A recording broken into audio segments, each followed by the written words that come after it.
money, you're gonna feel different. Straight up. You might even, all that other advice I could have gave you, this the short version. You know, get you a couple dollars, man. You're gonna feel different. With Net Hustle, big shout out to SPI, Spotter Low. You know, I'm in the black box, had to come through, tap in, show love one time. Yeah, y'all make sure y'all subscribe. Stay tuned, all that. Shout out to Sherelle's World. I was driving, listening to a video by her. It was titled Suge Knight's Dirty Cops in the 2Pac trial. And I only heard about 2 minutes of it. I put Reggie Wright on the thumbnail just because. But however, in the first 2-3 minutes I listened to, his name hadn't come up whatsoever. So I just like the rhythm of her presentation. And, you know, the constant, consistent, continuous content creation campaign continues in the black box. We finna check it out. It is like relevant content right now. It's the biggest trial in Las Vegas history, according to Keffe D, when he was getting arrested, and a lot of people would choose not to disagree with him. So with no further ado, let's see. Who ran the most ruthless gang in the 1990s in Los Angeles? It wasn't the Bloods and it wasn't the Crips. It was an entire elite unit of active duty LAPD cops moonlighting as triggermen for Death Row Records. On March 18th, 1997, Studio City, Los Angeles. Studio Cities is a really nice area in LA. An undercover narcotics detective named Frank Liga is sitting at a red light in a beat-up Buick. He glances at the car next to him, a custom metallic green SUV. The driver is staring him down. Words were exchanged. The SUV cuts off Liga. A high-speed chase through the valley begins. Finally, at another red light, the driver of the SUV pulls out a .45 caliber hand gun. Frank Liga draws his own weapon, fires twice, and unalives the driver. Liga radios it in, saying, "I just pow-powed a guy." When LAPD investigators arrive and search the unalive man's SUV, they find a badge. It wasn't stolen. The man bleeding out in the driver's seat was Kevin Gaines, a highly decorated LA police officer. So essentially, you had two cops shooting at each other, and Liga doesn't know why. But that wasn't even the biggest problem. When investigators ran the plates on the green SUV, it didn't belong to the Officer Gaines. It was registered to Sharitha Knight, the estranged wife of Death Row Records CEO Suge Knight. Oh my God, no way, They was in too deep. Why was a cop driving a car that belonged to Suge Knight's wife? Immediately, they realized this wasn't just a tragic case of road rage. This was the exact moment the LAPD realized a terrifying truth. The most ruthless gang in Los Angeles had infiltrated the police department. While the world thought Death Row Records was just a music label, Suge Knight was secretly employing a private army of active duty LA police cops. Officers like Kevin Gaines, Dave Mack, and Rafael Perez were moonlighting as armed enforcers to the mob Piru Bloods. And everybody knew Piru Bloods was Suge Knight's group. He ran around town in these bright red suits representing Piru. And the man allegedly coordinating this crossover between the badge and the streets, Death Row's head of security, a Compton police officer named Reggie Wright Jr. Damn, I guess it makes sense to have him on the thumbnail. I made the thumbnail before I made the video. Oh, blah, blah, blah, blah. And y'all see, he did the first 2-3 minutes. Damn, Reg, they got you in this thing. Just so y'all know, that motherfucker been made. Y'all see that? Start the show even, huh? That's why I guess they say the best or the worst for last. For decades, this massive web of dirty cops, missing evidence, and gang warfare buried the truth about the unaliving of Tupac Shakur and Biggie Smalls. But right now, in a Las Vegas courtroom, a man named Keffe D is on trial for 2Pac's unaliving. And his defense strategy? Point the finger directly back at Reggie Wright Jr. and the most corrupt era in law enforcement history. And this explains why Suge Knight called into TMZ basically threatening the hell out of Keffe D. He kept saying, make this right for all of us. I was thinking, who the hell is all of us? But What kind of is that though? That nigga Suge must be on close to that last day, because he throwing away everything he trying to say he stand for. All that not cooperating and all that, dropping innuendos, you might as well go on to cooperate, bro. You throwing it away anyway. now I know the answer. The corrupt cops that was on Suge Knight's payroll. And if you know about the crooked cops, then you have to ask yourself, are the police finally trying to solve one of the biggest cases in hip hop, or are they trying to bury their own secrets for one last time? To understand how a trial in 2026 connects to an LAPD shooting in 1997, you have to understand the sheer power of Death Row Records. In the mid-90s, Death Row wasn't just a record label, it was an empire. Suge Knight was generating hundreds of millions of dollars with stars like Dr. Dre, Snoop Dogg, and of course his #1 seller, 2Pac Shakur. But Suge Knight had a problem. He was openly affiliated. That's crazy. It's like Dr. Dre, Snoop Dogg. That's huge, gigantic. And that's time consuming as far as how much work they put in. 2Pac came, I'm here, gone. He was there for a splash of time. That's just, biggest seller. It's deep. Affiliated with the Mob Piru Bloods, which meant his artists and executives were constantly targeted by rival gangs, specifically the Southside Compton Crips. Suge needed security, but he didn't want mall security. He wanted men with tactical training, legal immunity, and most importantly, badges. Now let's talk about Reggie Wright Jr., the man that's supposed to be taking the stand during this trial. Reggie was a sworn-in police officer for the Compton Police Department, but off the clock, he served as the head security of Death Row Records, a massive, glaring conflict of interest. As a cop, Wright had access to police intelligence, gang databases, and the authority of the law. As Suge's security chief, he used those resources to protect a label ran by admitted gang members. And get this, Reggie realized that Death Row needed more muscle, so he allegedly began recruiting.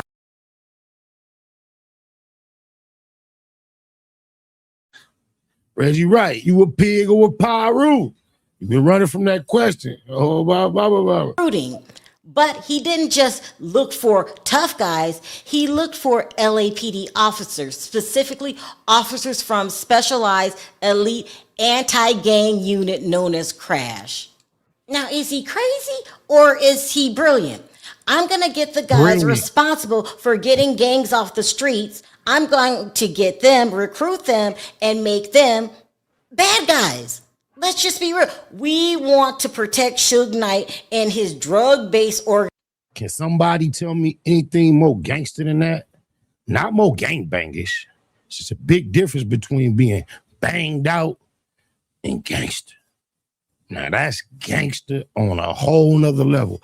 How do you think Tony Montana got in that room to shoot old boy when he told him, yo, you're a pig who don't fly straight? How you get in that room? The gangster should be different than gangbang shit. Don't get it twisted. No, I'm not talking about cooperating or complying, but coexisting, commingling, utilizing, manipulating, gangster. Organization. And something tells me that these guys weren't recruited willingly. Maybe there was some blackmail involved, because how do you flip the script that dramatically to let's get rid of all the gangs to let's be a gang for Suge Knight? And this wasn't just a few cops working the door at a nightclub. These officers were deeply embedded in the criminal underworld. Let's look at the roster. Now, we already know about Kevin Gaines. That was the cop unalived in the road rage incident driving. It's crazy that they talking about this from back then, and then Reggie Wright ended up going to prison for drug distribution, not for no dirty cop shit. That nigga went to prison 20 years later for drug trafficking. Crazy. He was really a dirty cop. And now he back copping finna testify. That's crazy. But shit, motherfuckers act like they surprised. I, for one, am not surprised. Once the police, come on, man. Driving Suge Knight's wife's car. Then there was David Mack.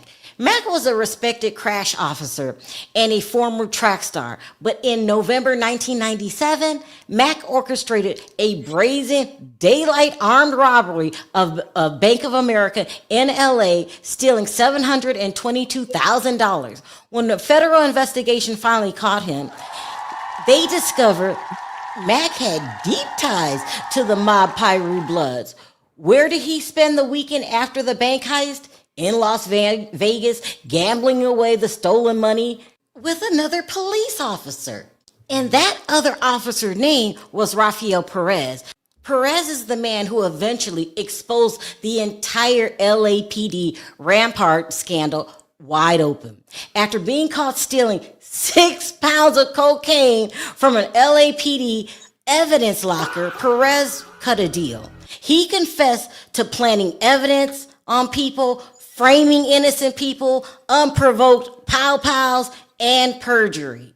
Over 70 cops were implicated.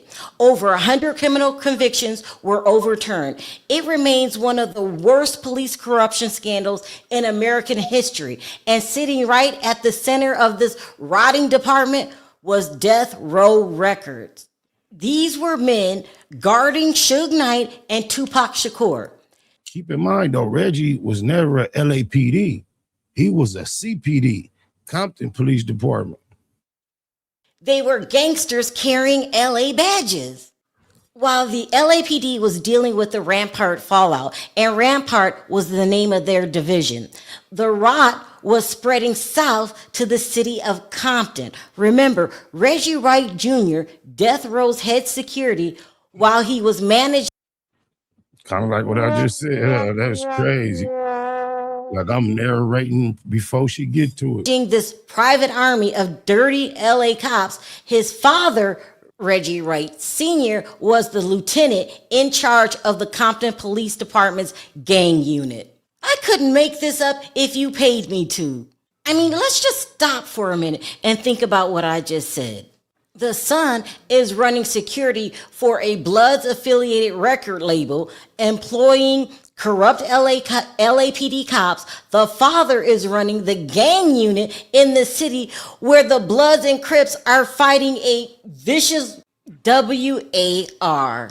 So if your name was Keffe D and you were a Southside Compton Crip, the opposing side, how are you supposed to believe the police? You might end up doing whatever they ask you to do, like wear a wire to frame P. Diddy. Now, this doesn't mean I'm an enthusiast for Keffe D. Keffe D is Keffe D is a loser, okay? He really, really is. And I don't feel sorry for him, but I'm saying this could have been his position. And it might be a defense that they bring into this trial. Now let's fast forward and talk about a robbery homicide detective named Russell Poole. He was assigned to investigate the Biggie's unaliving. As he dug into the case, he didn't find a trail of rival rappers. He found a trail of LAPD badges. He discovered the deep ties between Death Row Records, Reggie Wright Jr., and the corrupt crash unit cops.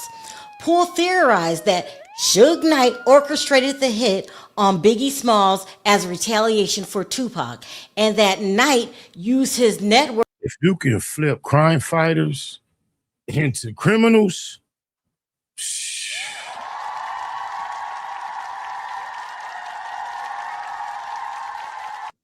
straightforward, no subliminals. Of corrupt LAPD cops, specifically Rafael Perez and David Mack, to help arrange the unaliving of the notorious B.I.G.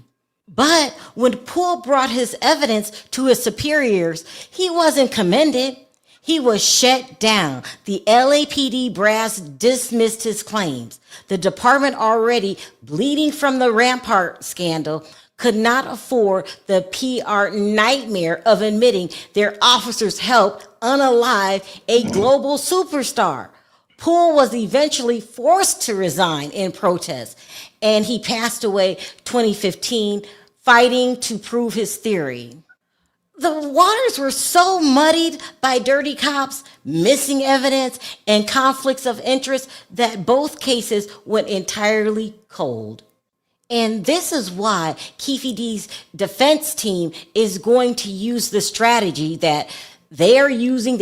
You know what? As much as I think they don't have the actual necessary evidence to convict Keffe D, the way she describing this and the way all this is coming to head is such an irritant socially. They may just find him guilty just to say they got this shit done. I don't think Vegas, LAP, nobody wants to have it on their jacket of this being unsolved any longer, bro. He might just be victim of that. LAPD's dirty history against them. Not only that, this strategy just might work, because I've been saying since the very beginning, nobody, and I mean nobody in this case, hands are clean. And the jury just might think that these dirty cops are despicable, because we're taught not to trust drug dealers. We're taught not to believe gang members, but we're also taught trust the law. But now in this case, they're going to be pushing. You have to trust Keffe D, drug dealer, trust Keffe D, gang member, on all the things he said. That's the dynamic that's different here. Defense is saying he's a liar. Prosecution is saying he's an honest man. Trust our police officers. I remember my mom saying, if you get lost in the store, find a cop. I mean, it was just a real letdown reading what these cops were doing, stealing the drug dealers' drugs, bullying people. It was just a mess. And I would say this is why I'm not going to count Keffe D out. I don't know Keffe D from a bag of marbles. I don't support him. But when I tell you guys cops that he might get off, you guys lose your. I like how she said bag of marbles. I just knew she was going to say can of paint. Oh, my Baba, that's bars. She did that. Your mind. Basically, you have two. There might be more to this case than what we know. So don't prejudge. Sit back and let's see what happens. Now, before Reggie. She didn't mute the audio on that clip. So as she's talking, that clip also has audio. Wright Jr. takes the stand. I think it's very important that you guys know this. In 2017, both Reggie Wright Jr. and Reggie Wright Sr. were federally indicted as part of a massive multi. I'm going to give her a few more seconds. If that doesn't correct itself, it's only a little bit left in this video. We're just going to end it. Agency investigation into a Los Angeles to Memphis drug trafficking and money laundering pipeline. As a result, the entire Compton Police Department, that part was just shut down. They just closed it. They didn't want to answer any questions. They didn't want to have to go to court and embarrass the police department more than they already did. And I know I've been on the phone with Reggie Daddy in recent years with a constituent of both of ours who was seeking some assistance in by the way of an appeal. And because he had been our constituent has been incarcerated for quite some time. At the time of his incarceration, I believe on his paperwork, Reggie Wright Sr.'s name is on the paperwork because he was, like they just stated, a lieutenant of the department and over the gang unit. So therefore, my partner was requesting he be assistive in assisting him by putting his John Hancock on some paperwork that would aid him in being released. And although Reggie Sr. was 100% willing, he was kind of letting him know, like, my signature is not as effective as you may assume it to be based on what they're talking about right now. The fact that the department had to be terminated and his name didn't come out as clean as he perhaps would have liked it to, as far as his peers and outsiders. And he just didn't think that his name had the same influence that the homie would have imagined it had. But now they feel that he's qualified enough to take the stand in this 2Pac trial. What? And to make matters even worse, you have two opposing officers. You've got Russell Poole, who said basically it was Suge Knight and the dirty cops that unalived Tupac Shakur. And then there's Greg Kading, and he's saying, no, it was P. Diddy that put the hit out on Tupac Shakur. In all honesty, this might be a perfect case of the blind leading the blind. I just don't see how this is going to work, okay? As I keep saying, nobody's hands are clean. None of them. However, this is what I think you guys should have known before he takes the stand. You guys needed to know about Reggie Wright Jr. So we could have that in the back of our mind as he testifies. Let me know your thoughts down in the comments section. Until next time, bye for now. This is my thing. If y'all think that Reggie Wright, Keffe D, Suge Knight, and Diddy were all in cahoots on knocking down Tupac and Biggie, y'all gonna have to reevaluate your thought process. Get you some money, you're gonna feel different. Straight up. You might even, all that other advice I could have gave you, this the short version. You know, get you a couple dollars, man. You're gonna feel different. Wasn't that personal? Big shout out to SPR, Spotter Low. You know, I'm in the black box, had to come through, tap in, show love one time. Yeah, y'all make sure y'all subscribe. Stay tuned, all that.